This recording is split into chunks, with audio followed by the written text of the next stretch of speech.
ایران پر حملے کی منظوری نہیں دی، ڈونلڈ ٹرمپ نے خبروں کی تردید کر دی۔ سوشل میڈیا پر بیان میں کہا امریکی اخبار کو آئیڈیا نہیں کہ ایران سے متعلق کیا سوچ رہا ہوں۔ وال اسٹریٹ جرنل نے دعویٰ کیا ہے کہ امریکی صدر نے ایران پر حملے کے منصوبے کی منظوری دی تھی لیکن حتمی حکم جاری نہیں کیا۔ منگل کی رات سینئر مشیروں کو بتایا ایران پر حملے کا فی الحال حتمی حکم نہیں دیا تاکہ دیکھا جا سکے کہ ایران اپنا جوہری پروگرام ترک کرتا ہے یا نہیں۔ عرب میڈیا کے مطابق ٹرمپ بنکر بسٹر بمز استعمال کرنے پر غور کر رہے ہیں۔ ایران کے فرد نیوکلیئر پاور پلانٹ کو نشانہ بنانے کی منصوبہ بندی کی جا رہی ہے۔ وائٹ ہاؤس کے مطابق امریکی صدر مشیروں سے آج مشاورت کریں گے۔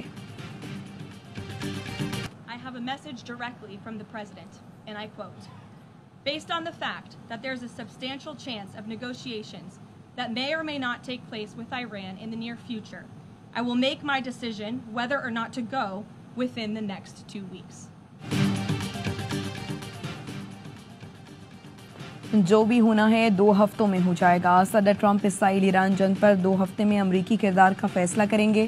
ترجمان وائٹ ہاؤس کیرولائن کی پریس بریفنگ بتایا صدر ٹرمپ سمجھتے ہیں ایران سے مذاکرات کا امکان ہے اور فیصلہ اسی کی بنیاد پر ہوگا۔ صدر ٹرمپ بات چیت کے آپشن کو طاقت کے استعمال پر ترجیح دیتے ہیں۔ امریکہ کسی بھی خطرے سے نمٹنے کے لیے تیار ہے۔ ٹرمپ حکومت اسرائیل کی حمایت جاری رکھے گی۔ ٹرمپ پر ایران کی ان کے خلاف کارروائی نہ کرنے کا دباؤ۔ برطانیہ کے وزیر اعظم کیئر سٹارمر کی ٹرمپ سے فوجی کارروائی نہ کرنے کی اپیل، کہا تنازع میں مزید اضافے کا باعث بنے گی۔ سٹارمر نے فریقین سے معاملے کو سفارتی سطح پر حل کرنے پر زور دیا۔ برطانوی وزیر خارجہ بھی امریکی وزیر خارجہ سے ملاقات کریں گے، تنازع کے حل پر زور دیں گے۔ روس نے بھی امریکہ کو ایران اسرائیل تنازع میں مداخلت سے باز رہنے کا کہا ہے۔ روسی وزارت خارجہ کی ترجمان نے کہا ایران اسرائیل جنگ میں امریکی فوجی مداخلت انتہائی خطرناک قدم ہوگا۔ اسرائیل ایران کی جوہری تنصیبات پر حملہ بند کرے۔ روس کو بوشہر میں نیوکلیئر پاور پلانٹ کے تحفظ سے متعلق تشویش ہے جہاں روسی ماہرین کام کر رہے ہیں۔ اسرائیل کا 20 لڑاکا طیاروں سے ایران پر تازہ حملہ، میزائل لانچر اور تنصیبات کو نشانہ بنانے کا دعویٰ۔ عراق ہیوی واٹر ری ایکٹر نتنز پر بھی حملہ۔ ایرانی حکام کا کہنا ہے کسی قسم کی تابکاری کا کوئی خطرہ نہیں، تنصیبات کو حملے سے پہلے ہی خالی کرا لیا تھا۔ ایرانی فورسز کا کہنا ہے اسرائیل کے متعدد ڈرونز گرا دیے گئے۔ اسرائیلی حملوں کے نتیجے میں ایران میں اموات کی تعداد 639 ہو گئی۔ ایران کا اسرائیل پر بڑا حملہ، تل ابیب، مقبوضہ بیت المقدس سمیت کئی علاقے دھماکوں سے گونج اٹھے۔ اسٹاک ایکسچینج کی عمارت ملیہ میٹ، ہولون شہر میں بھی تباہی پھیل گئی۔ ایران نے بیر شیبہ میں اسرائیلی ڈیفنس فورسز کے command and intelligence headquarters کو تباہ کر دیا۔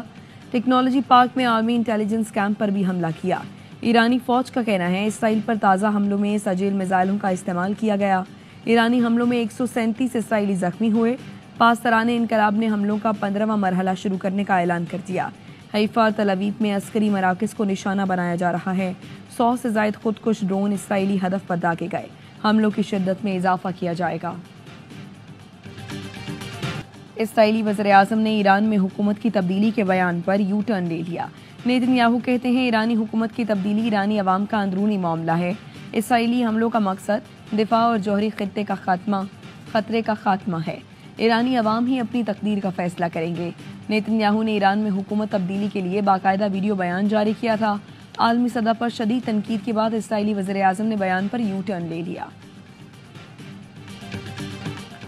اسرائیل کا امریکہ کو مدد کے لیے پکارنا کمزوری کی علامت ہے۔ ایرانی سپریم لیڈر کہتے ہیں اگر دشمن کو یہ احساس ہو آپ ان سے ڈرتے ہیں تو وہ آپ کو نہیں چھوڑیں گے۔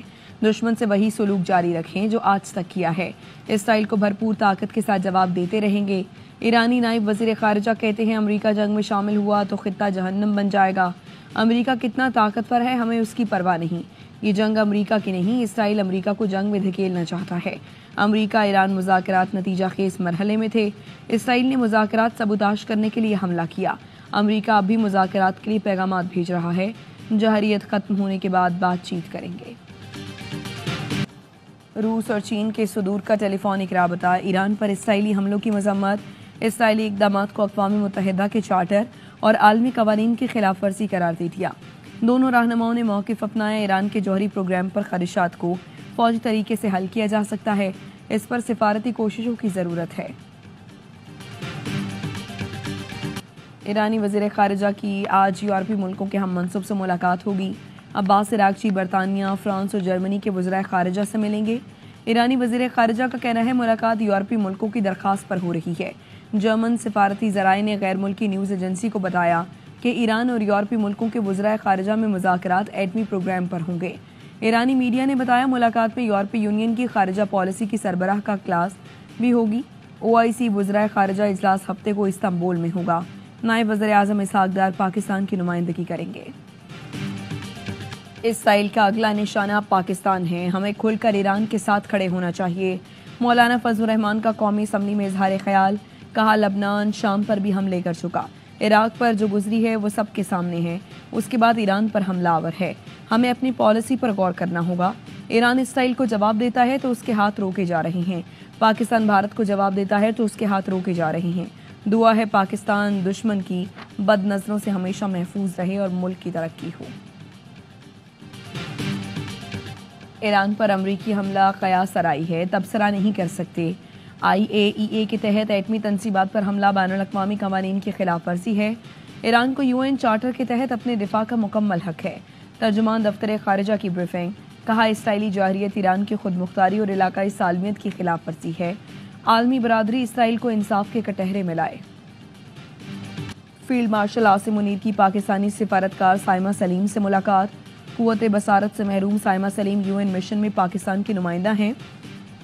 ISPR کے مطابق فیلڈ مارشل نے سائمہ سلیم کی ذہانت، عزم اور کاوشوں کو سراہا، کہا سائمہ سلیم قوم کے لیے ایک چمکتا ستارہ اور خصوصی افراد کے لیے عزم اور ہمت کی زندہ مثال ہیں۔ فیلڈ مارشل کی خصوصی طور پر بھارتی سپانسر دہشت گردی کا معاملہ اٹھانے پر سائمہ سلیم کی تعریف۔ سائمہ سلیم نے UN میں اپنے امور سے متعلق آگاہ کیا۔ فیلڈ مارشل کی پاکستان کے موقف کے فروغ میں سفارتکار کی کوششوں کی تعریف بھی کی۔ فیلڈ مارشل عاصم منیر اور صدر ٹرمپ کی ملاقات پاک امریکہ تعلقات میں ایک سنگ میل ہے۔ وزیر دفاع خواجہ آصف کہتے ہیں پاکستان کی اہمیت نمایاں ہوئی، یہ موجودہ حکمرانی کی ہائبرڈ ماڈل کی کامیابی ہے۔ انقلابی تبدیلیاں وزیر اعظم شہباز شریف اور فیلڈ مارشل عاصم منیر کے تعاون سے ممکن ہوئی ہیں۔ سینیٹر فیصل واڈا کہتے ہیں فیلڈ مارشل عاصم منیر کو کوئی ڈو مور نہیں کہہ سکتا۔ فیلڈ مارشل کو امریکہ میں شاندار پروٹوکول ملا، اس طرح دنیا میں کسی کو مدعو نہیں کیا گیا۔ آرمی چیف پاکستان کے لیے بہت سی مثبت چیزیں لے کر آ رہے ہیں۔ آپریشن بنیان المرصوص میں کامیابی امن کی جیت ہے، پاکستان نے ہمیشہ امن کی فوقیت دی۔ DG ISPR کی کراچی میں سیلانی IT پروگرام کے طلباء سے گفتگو، لیفٹیننٹ جنرل احمد شریف چودھری نے کہا افواج پاکستان آئین کے تحت اور ریاستی احکامات کے مطابق فرائض سر انجام دے رہی ہے، پاکستان خطے میں نیٹ ریجنل اسٹیبلائزر کا کردار ادا کرتا رہے گا۔